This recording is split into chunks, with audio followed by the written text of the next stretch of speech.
नमस्कार, बहुत बहुत स्वागत है आपका। मैं हूं डॉक्टर एलन वैष्णव और आप देख रहे हैं द मोदी चैनल न्यूज। आइए डालते सबसे पहले प्रमुख समाचारों पर एक नजर। भारत रत्न लौह पुरुष सरदार वल्लभ भाई पटेल की मूर्ति का हुआ अनावरण।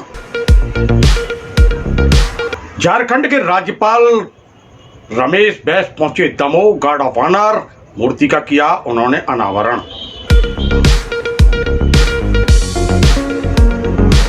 कार्यक्रम की अध्यक्षता की दमोह सांसद तथा भारत सरकार के केंद्रीय राज्य मंत्री प्रहलाद सिंह पटेल। आयोजन का प्रयोजन भी बताया।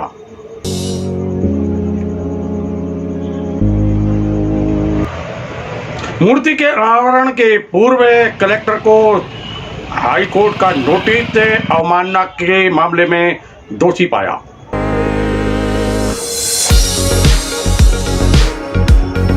मूर्ति के अनावरण के पूर्व मूर्ति के अनावरण को रोकने के संबंध में उच्च न्यायालय में याचिका की सुनवाई। मामले पर संज्ञान में लिया न्यायालय ने। नमस्कार, समाचार विस्तार से। भारत रत्न सरदार वल्लभ भाई पटेल, जिन्हें पूरा देश लौह पुरुष के नाम से जानता है, उनके त्याग और बलिदान को कौन नहीं जानता। और ऐसे ही सरदार की मूर्ति का अनावरण दमोह में हुआ है। मध्य प्रदेश के दमोह जिला मुख्यालय पर यह आयोजन था और इस आयोजन में उस सेतु के समीप मूर्ति का अनावरण हुआ है जिसका नाम लौह पुरुष सरदार वल्लभ भाई पटेल के नाम से रखा गया है। बाईपास पर एक विशाल ब्रिज है और इस ब्रिज के समीप ही एक विशाल प्रतिमा का अनावरण किया है झारखंड के राज्यपाल रमेश बैस ने। झारखंड के राज्यपाल रमेश बैस जैसे ही दमोह की सीमा में प्रवेश हुए, दमोह सांसद तथा भारत सरकार के केंद्रीय राज्य मंत्री प्रहलाद सिंह पटेल ने उनका स्वागत किया। गार्ड ऑफ ऑनर दिया गया।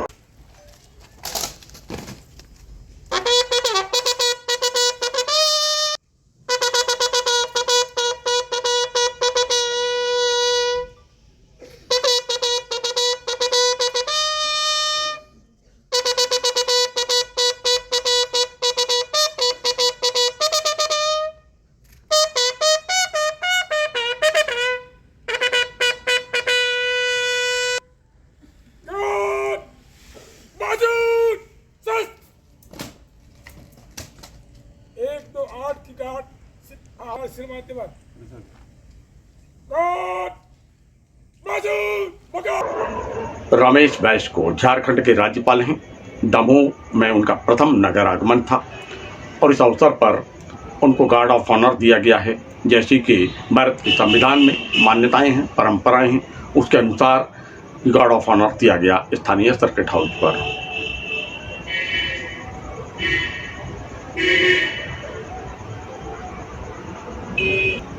निर्धारित कार्यक्रम के अनुसार झारखंड के राज्यपाल रमेश बैस कार्यक्रम स्थल पर पहुंचे।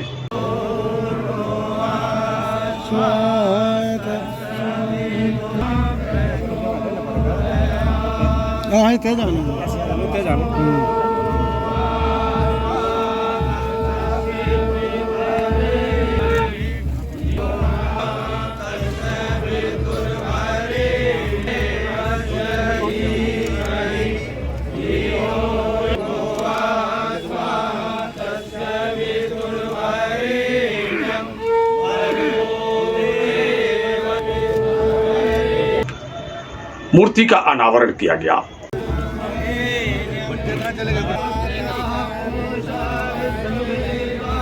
शांति सर्वगुण शांति शांतिरेव शांति सामा शांति। ओम विश्वानि देव सवितर दुर्ता शांति सर्वारिष्टम पुष्पम धूपम दीपम नैवेद्यम समर्पयामि। बोलो भारत माता की, भारत माता की।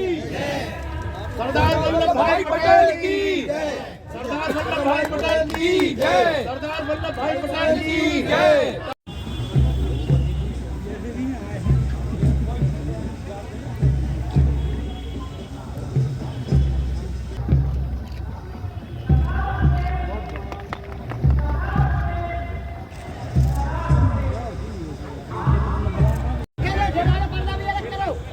जोर पकड़वा दो, जो चेन को पकड़वा दो पर्दा।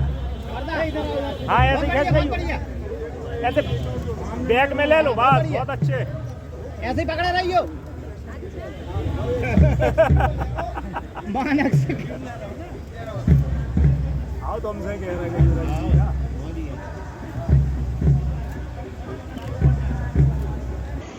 आयोजन के प्रयोजन के संबंध में भी बात रखी गई और इस आयोजन में वक्ताओं ने अपने विचार भी रखे। तो फिर झारखंड के राज्यपाल रमेश बैस ने भी अपने विचार व्यक्त किए।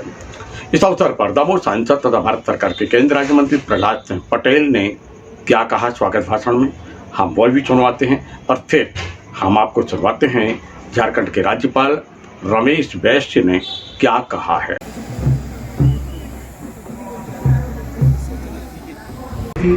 उन्हें धन कमाया, उन्हें वो ऊंचाइयां छुई वकालत के तौर पर तो साधारणतः दूसरे व्यक्ति को मिलती नहीं। मैं छोटी बात और नहीं करता, मैं कहता हूँ जब आज सरदार पटेल की चर्चा करते मैं आदरणीय प्रधानमंत्री का आभार व्यक्त करना चाहूंगा इस मंच से। उन्होंने जो दुनिया की सबसे ऊंची प्रतिमा सरदार साहब की लगाई मां नर्मदा के तट पर, तब देश जान पाया कि उनकी वास्तव में कीमत है।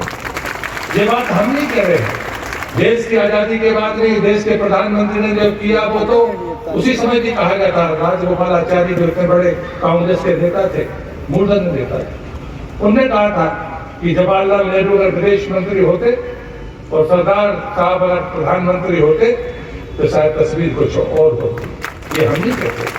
एनजी गंगा जैसे गांधीवादी नेता जो 87 साल या 85 साल की उम्र में फिर से संसद में चुन के आए, उन्होंने कहा था कि सरदार साहब की शख्सियत अलग है, वो धातु अलग है, उसको नेतृत्व तो मिलना चाहिए था। मैं तो मैं दावे के साथ कह सकता हूं कि अगर सरदार साहब देश के प्रधानमंत्री होते तो कश्मीर की समस्या आज हमें न भुगतना पड़ती, उसी समय उसका समापन हो जाता। सरदार वल्लभ भाई पटेल का हूं, ये लोग इसलिए वो चित्र लगाते हैं कि हम उनके चित्र को देखकर हमें उनके आदर्शों का ज्ञान हो सके। अगर हम भटक रहे हो तो हम उस चित्र को देखकर हम उनके आदर्शों पर चलने का हम निश्चय करें कि भगवान ने धर्म के लिए किया काम, सरदार पटेल ने देश के लिए काम किया। सरदार भगत सिंह हो, सुखदेव हो, राजगुरु हो, चाहे चंद्रशेखर हो, उन्होंने और जैसा प्रहलाद पटेल जी ने कहा कि हमारे प्रधानमंत्री नरेंद्र मोदी जी ने गुजरात में सरदार वल्लभ भाई पटेल की मूर्ति बनाई। आपको याद होगा जब मूर्ति बनाने की परिकल्पना की गई तो पूरे देश से लोहा इकट्ठा करने के लिए कार्यक्रम बनाया गया। चाहे तो अश्व धातु का बना सकते थे, लेकिन उन्होंने लोहे से बनवाया और इसलिए लोहे से बनवाया कि हम उसको लौह पुरुष कहते हैं। आज वो पूरा विश्व में प्रसिद्ध हो गया है और आज दमोह के हमारे समाज के लोगों को मैं धन्यवाद देना चाहूंगा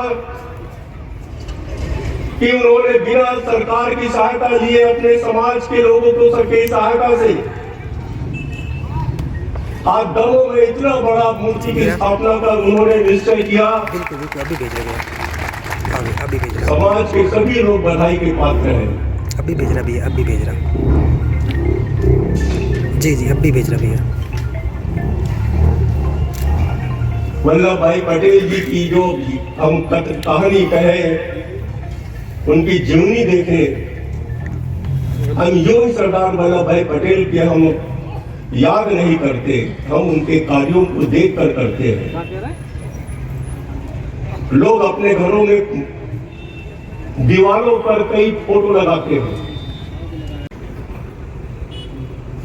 समाज का कोई पदाधिकारी होता है, उसको कोई लाभ मिलने वाला नहीं, कोई लाल बत्ती मिलने वाला नहीं। जो पदाधिकारी बनता है उसको अपनी जेब से खर्चा करके, अपने समय व्यतीत करके समाज की सेवा में लगा रहता है।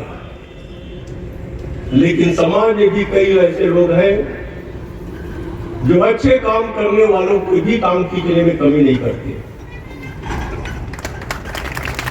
अगर हर कोई ये निश्चय कर ले कि मैं समाज के लिए इतना दिन दूंगा,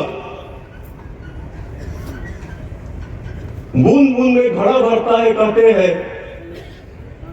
अगर हमारे समाज के हर व्यक्ति अगर महीने में साल में कुछ राशि दे दे तो आज समाज के अकाउंट में कितना पैसा इकट्ठा होगा इसकी आप कल्पना नहीं कर सकते।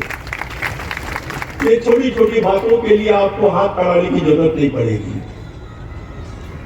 लेकिन समाज का काम भी योजनाबद्ध ढंग से हो तो समाज संगठित रहेगा। और समाज जब संगठित होता है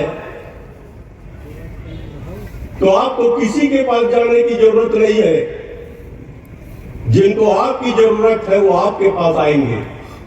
वो ताकत हमें बनानी पड़ेगी।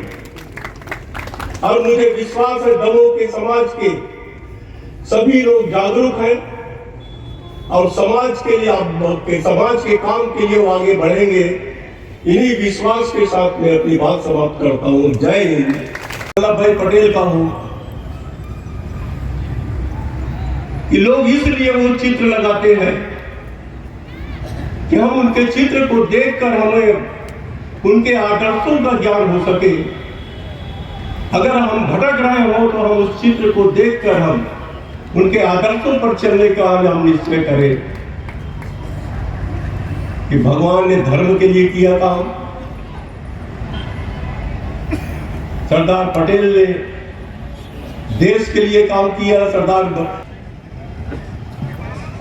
कि देश में उस समय सब चीज सस्ते थे, लेकिन 18 साल की उम्र में भगत सिंह, लेकिन देश स्वतंत्र था, उसको एक बेचैनी थी। उन्होंने देश के लिए अपने प्राणों की आहुति दी।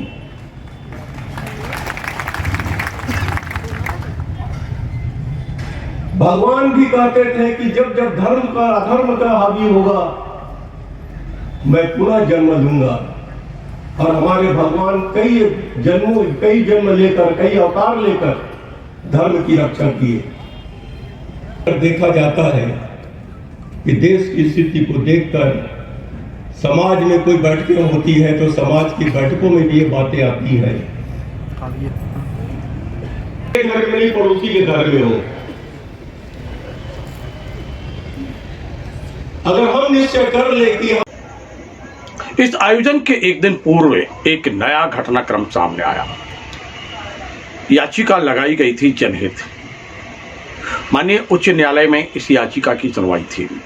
विषय था कि जिस क्षेत्र को, जिस जमीन को सरदार वल्लभ भाई पटेल की मूर्ति के लिए स्थापित करने के लिए रखा गया है, आवंटित किया गया है, पार्क के लिए आवंटित किया गया है, उसका व्यवसायीकरण हो रहा है। और फिर क्या था, उसी विषय को लेकर एक माह पूर्व दमोह कलेक्टर को एक निर्देश दिया गया था कि तत्काल इस पर कार्रवाई करें, परंतु एक माह बीतने पर कार्रवाई नहीं होने से मूर्ति के अनावरण के एक दिन पूर्व उच्च न्यायालय ने एक टिप्पणी की कि दमोह कलेक्टर को माननीय न्यायालय की अवमानना का दोषी मानते हुए क्यों न उनके विरुद्ध दंडात्मक कार्रवाई की जाए। हड़कंप मचा। और फिर क्या था, 15 दिसंबर को मूर्ति के अनावरण के लिए झारखंड के राज्यपाल रमेश बैस का आने का जो कार्यक्रम था वो निश्चित था। और उसके पूर्व ही यानी 15 दिसंबर को ही एक नई याचिका की सुनवाई होना प्रारंभ हो गई। उसमें विषय यह था कि इस मूर्ति के अनावरण के कार्यक्रम को रोकने के संबंध में विषय दिया गया था और जिस पर सुनवाई हुई, संज्ञान में लिया है माननीय उच्च न्यायालय ने। और ये पूरा जो घटनाक्रम निकल कर सामने आ रहा है वह सिर्फ एक ही मामले को लेकर है कि जो जमीन आवंटित की गई है जिस कार्य के लिए, उसका व्यवसायीकरण हो रहा है। व्यवसायीकरण कौन कर रहा है ये सब जानते हैं। और कुर्मी क्षत्रिय समाज के ही कुछ लोगों के इसमें नाम आए थे और जिस विषय को लेकर एक याचिका दायर की गई थी और इस याचिका में माननीय उच्च न्यायालय ने संज्ञान में लेते हुए कार्रवाई प्रारंभ कर दी है, जिसको लेकर इस तमाम चर्चाएं बनी हुई हैं। मित्रों, ये थे अब तक के प्रमुख समाचार। कल फिर मिलते हैं नए समाचारों के साथ। तो देखते रहिए द मोड़ी जाना न्यूज। नमस्कार।